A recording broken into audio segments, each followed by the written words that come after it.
काल शेतकरी कामगार पक्षाचे दिवंगत नेते आदरणीय गणपतराव देशमुख साहेब यांच्या घरावर सांगोल्यामध्ये दगडफेक आणि दारूच्या बाटल्या फेकण्याचं नीच कृत्य काही मंडळींनी केलं।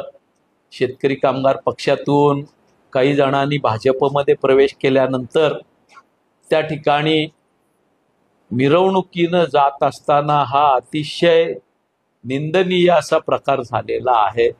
शेतकरी कामगार पक्ष रायगड जिल्ह्याच्या वतीनं पनवेल महानगर क्षेत्राच्या वतीनं मी या ठिकाणी या प्रकाराचा या प्रवृत्तीचा निषेध करतो।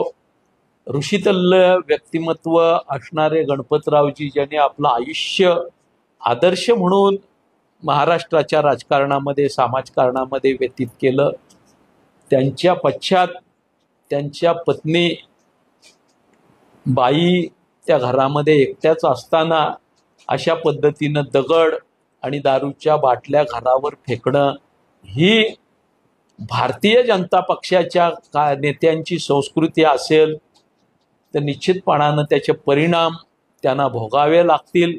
मी या कृत्याचा निषेध करतो आणि तो करत असतानाच ज्यांनी हे कृत्य केलं त्यांना त्याची फळं भोगावी लागतील असंही या ठिकाणी स्पष्टपणानं नमूद करू इच्छितो। लाल सलाम।